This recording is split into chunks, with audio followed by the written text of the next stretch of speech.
Calloway in the morning show. Let's go. Let's go, Seven. I miss Seven.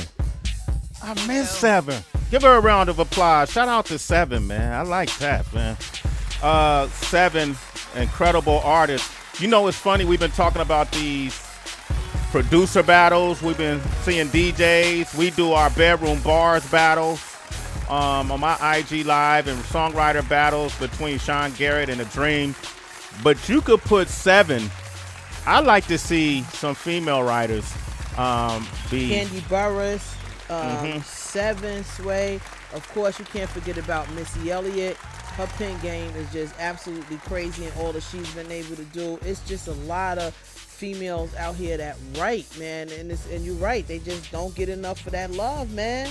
I don't get that, and writing is so important, and writing is a way to document truth. It's a way to cement your legacy. It's a way to pass on information. It's a way to capture people's imagination and help them to even dream even further and keep people informed. And when you look at books like Display of Power or The Brand Within or The Power of Broke or, Powershift, when you look at books like Rise and Grind, you start to wonder, from a person, the author of these books, all bestsellers, and this author also was born with a little disadvantage. He was dyslexic that he turned into an advantage, and now he has a national #1 bestseller book and audio book.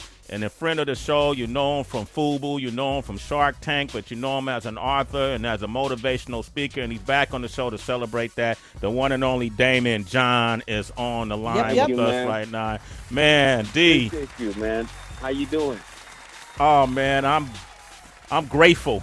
I'm grateful to be here and be able to be on the air every single day. We've been really talking and connecting with our listenership here at Shade 45 Sirius XM. And I saw your post. I saw you post on your Instagram that you have a national #1 bestseller, bro, and it damn near brought me to tears, man. Congratulations. I do because thank God, because I got somebody who is a professional to do the audio book. And while people are home right now, they let it wash over. I got you to be part of it as you've been part of my other 2 joints. So I really appreciate it. And thank you, both you and Heather and the whole family for educating people and also making us laugh during this tough time when we're home with our families or driving vehicles or at the office, putting in the work, risking ourselves for other people. So thank you so much for what you guys are doing. Hey, absolutely, man. It's our duty. It's we're happy to be those conduits. Let me ask you, when people win Grammys or they win Source Awards or they might win a BET award or whatever award they may win, they usually go and party. They hit the club or they might just go celebrate with friends. What do you do when it's determined, when it's deemed that you got a #1 bestseller? How do you celebrate that? I don't know if there's a celebration. It just feels like I did my job and I created the best piece of work that I could do so I could learn from it, I could share with others. And I think the celebration for me comes down the line when people say that the book has changed their lives or that helped them through this tough moment, and now they're able to feed their families or they're able to get out of a place that they didn't think that they were happy with. So I think it's a long play for me when you write books. Books are not just, they're not like, they don't make you dance in a club or something, but they have an emotional appeal to people, and they change people's lives over the course of 5 and 10 and 20 years. And then somebody like me who says Napoleon Hill's Think and Grow Rich changed my life, and that's why I want to empower other people. Of course, there's books like the Bible and everything else, obviously, that do that on a much larger scale. But my little scale of changing people's lives in the long run, I celebrate years later when I don't know, when I see somebody just walk up to me and say their life has changed.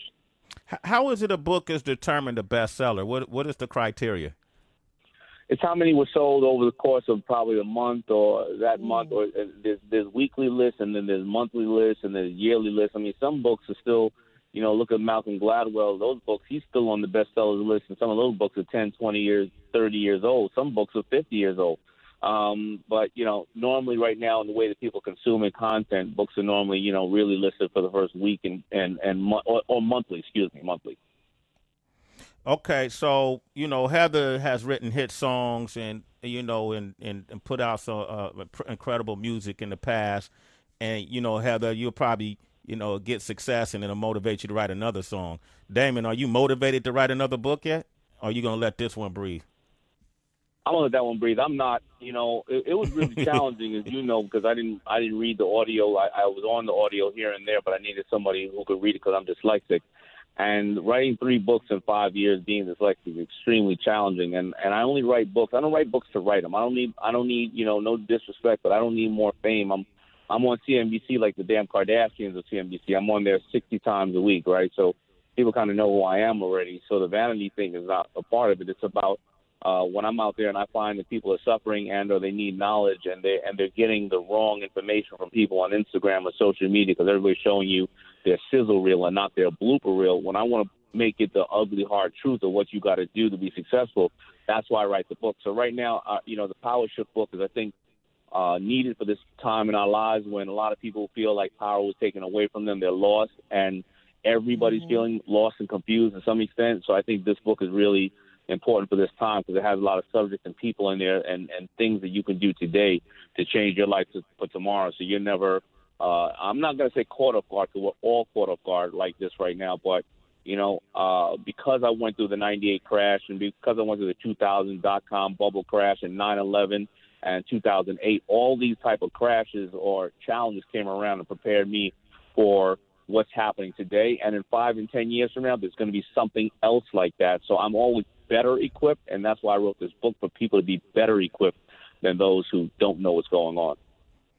That's interesting. You say that 5 to 10 years from now, there'll be something else like that. I want to talk. This is a question probably for the person who makes less than $75,000 a year, or makes less than $50,000 a year, or make less than $40,000 a year.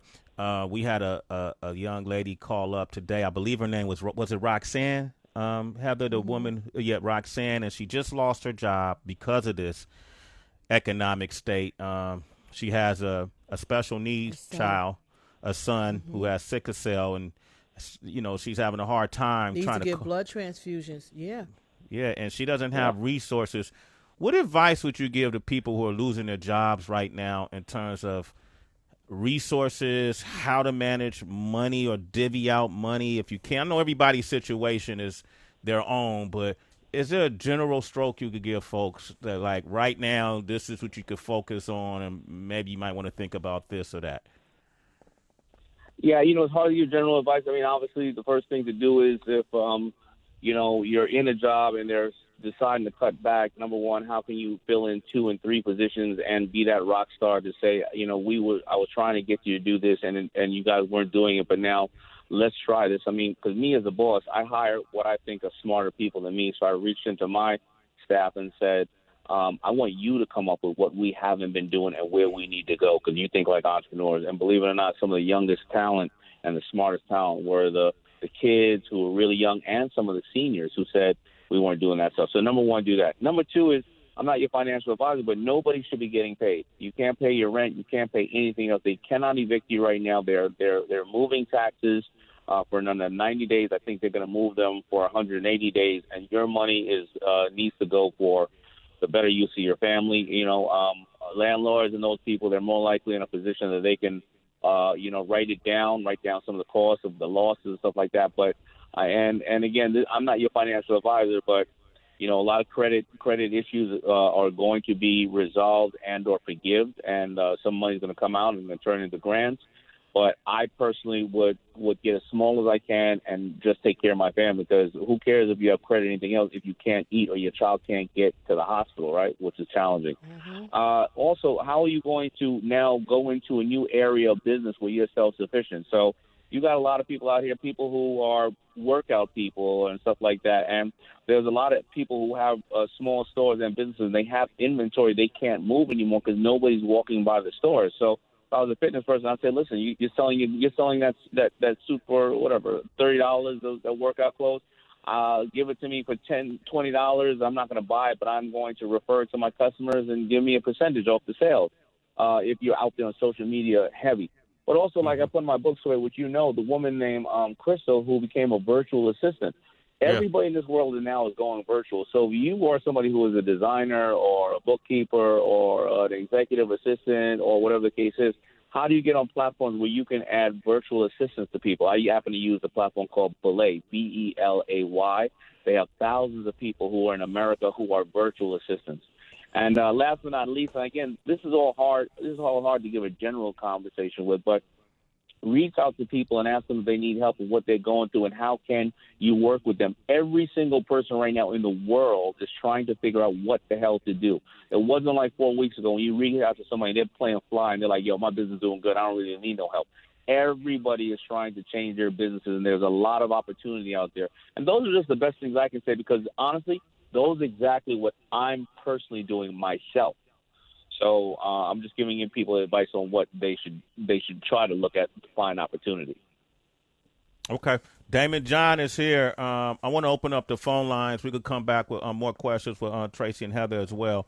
But if you have any questions for Daymond John, this is a #1 best-selling author right here, and I'm happy to be a part of that legacy, man. I'm telling people right now, man, to get the book. I'm promoting it, and I think it's a great thing. Powershift, transform any situation, close any deal, and achieve any outcome. Is out now. It's a great read. It's a great listen. You got time. You're quarantining while you're working from home. You can have this book playing in the background. You want to talk with Daymond John, 888-742-3345. It's Shay 45. Sway in the morning.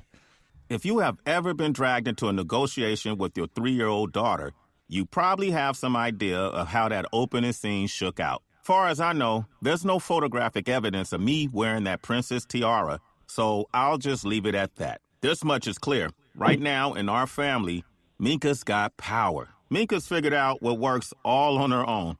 Because, just saying, there's no mommy and me class on negotiation strategies, no play group to help her learn to push her daddy's buttons. And here, my little girl is smart enough to know that if a certain type of behavior gets results on day 1, there's a good chance it'll work again on day next. There's only one way I know of to transform this dynamic, through a concept I call Powershift. There it is, man. That's a piece of the audio book right there, Powershift, written by Daymond John, man. I never even heard that yet, Daymond. That was interesting, hearing my own voice on my own show. Yeah, it's great the way you deliver it, how my little baby, our little, how our little kids just manipulate us, and they lose sometimes. They lose the tool of knowing how to do that, and then some learn how to master it, of course. Yeah, my daughter mastered it, bro. I don't even argue with her. I stop arguing. I don't, I don't win at all. How about that? Just concede. Yeah, I don't win at all. Daymond John is here. Bizzle, you got a question for him? Well, I was just interested in, Daymond, you're so used to being busy all the time. Like, I got to do this. Everything is on a schedule. I got 20 minutes here, 30 minutes here after film. Now that you are home, what is it like for you having to sort of sit still a little bit? Because it's kind of hard for people that move around a lot to just sit still for a long period of time. I got to tell you, I am busier now than I've ever been before in my life. Because I'm rearranging how the staff is operating, all my accounts and vendors. I'm rearranging that. I'm moving things here, there. I'm also, looking at the opportunity. How can I get all these masks and all these gowns into our, out to our people to help save lives without having people price gouge these hospitals and our everyday consumers. So people are calling me now. I haven't been personally manufacturing for 10 years, but now I'm in the gown and mask business for the last 2 weeks. Crazy, inundated, because it's crazy out here. So I have been and I've been doing live broadcasts, on Instagram, to educate people on what they should do. So I am busier now than ever before. It's so crazy. You're not sitting still. I said to say, listen, anybody who's, slipping, you can't do that. Even, thank God I got a couple of dollars, but I'm looking at this as opportune time to keep the body in motion, Okay. Daymond John is with us. Daymond, I'm wondering, a lot of people also see this time as an advantage, like one person's villain is another person's superhero. So I've been seeing people on Twitter talk about, all right, all these houses are being foreclosed, so this is probably a good time for me to jump into the market so that I can buy a house. And I see that, but I'm also like grappling with the emotions behind knowing the story for why a home became foreclosed. Can you speak on just separating emotions from investments, if there is a time where we should just wait to do investments just out of love for our fellow civilian? Yeah, well, first of all, I think you grasp some good points. There are going to be people out there, and first of all, I wouldn't make any financial investments like that. I happen to be betting on the fact that the stock market's going down, so a lot of my portfolio has went down. On the flip side, you can bet on it going down and spend money because you know that's going to go down. You'll make a profit off of that, but yet you'll lose on the other side, but the other side will come back when the market comes back. But you're talking about an emotional aspect. I agree with you, and I think that you're going to be able to get and acquire real estate, unfortunately, in 2 years for pennies on the dollar. I wouldn't buy it right now.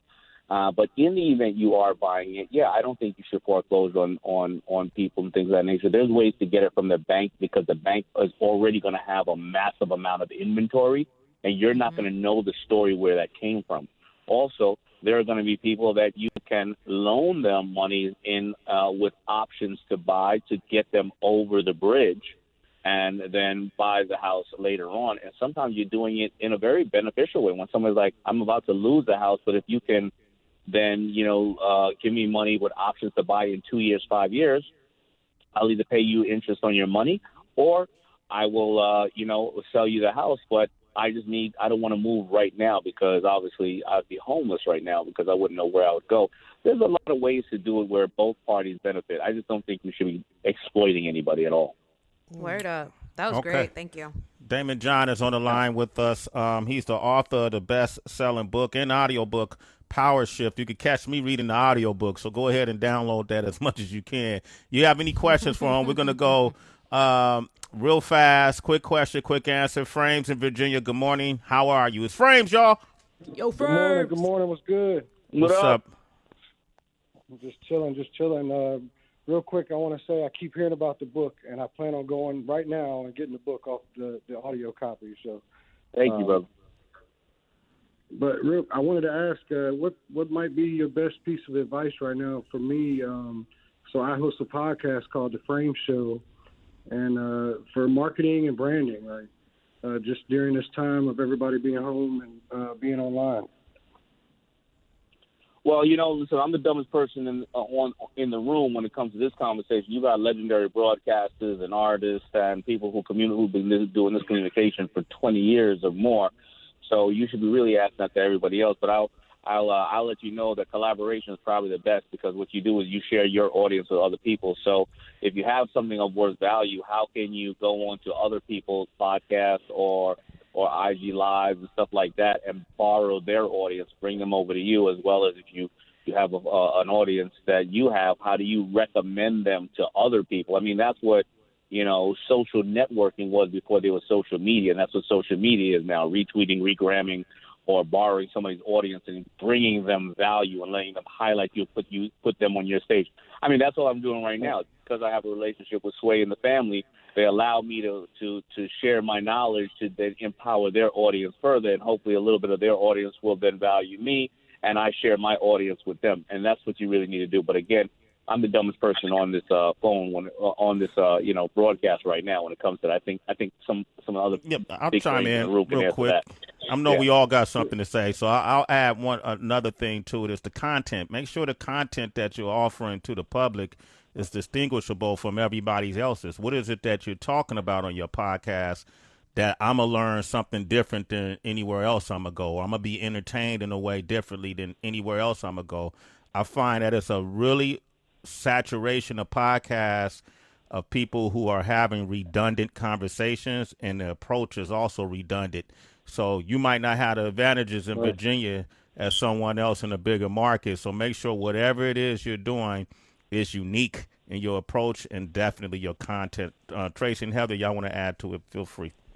I think you can take advantage of your audience on social media by touring their mind, asking the source directly what they would like to hear your perspective on instead of guessing and seeing if it lands right or not. So I would jump on stories where you can use their Q&A feature and have people share like what topics they want, or you can test little topics just by telling like a story or a bit of advice or whatever, a POV on your story, which only takes away like 15 seconds of your time, and seeing how people react to it.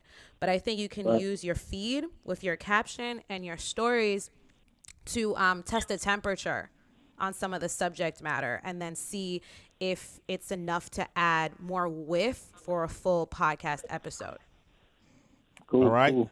All right. That's a lot of I game. appreciate y'all, man. You just got 7 figures worth of game in 2 minutes. All right. Do something with it. Okay, brother. Y'all for that. Shout out Now, to y'all. all right. You know, barter with us. Go ahead and buy the book. Now you gotta buy that book. Sway, that's why I write the book, because you see how much knowledge y'all gave that young man in 2 minutes, and I write the books like talking to experts like you guys. So I walk down the path of learning myself, even at this level of my life, because I know that every day I got to learn. And now I'm so glad that the way you broke that down. I came out with a little something, and then y'all broke it down so much that I was writing notes. So it's really, really, man, that's why I write these books, so people can learn from experts. There it is. Thank you, Daymond. Thank you, Frames. We're going to go to Lee in Iowa. Lee. Big Lee, what up, Lee. baby? It's Lee, y'all. Yo. What up, Lee? Yo, Lee? Can y'all hear me? Yeah, go for it, bro. Yeah. I just wanted to say how much. Sorry, I'm at work. We're at the post office. I had to go outside. I just want to say how much I'm a big fan. Daymond John, thank you. Everything you've done in the community. FUBU, grew up on that. I think I might got a hoodie at my mom's house somewhere. Sway, everybody, yes. I also want to say that when my iPad comes in tomorrow, I will be downloading the audiobook and checking it out. I've been looking at some new books lately, trying to get into some reading. So I got Mamba Mentality coming in today, and I'm going to check out this Powershift. Thank y'all, everybody. Sway team. Absolutely, man. That's good, man. And let us know how Thank you so much. And let us know what you take away from the book, okay? Oh, yeah, for sure. All right, my man Lee. He's a citizen. Sway in the morning. All right, Morris in Florida. Go ahead.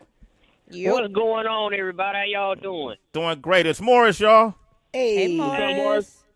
I found it ironic because I just finished reading the Powershift book this morning, and now Daymond is on. Big ups to the author.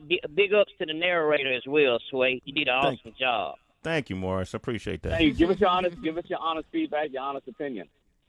All I can say to you, Daymond, is I see you. Just like as in the book, I see you. Like the Spike Lee, yeah. Spike Lee said that to you, yeah. Right. Daymond, you're a big inspiration on my life because I'm a truck driver, but I also have other things that I have going on, such as business. And I was getting tired. I was like, man, is it all worth it?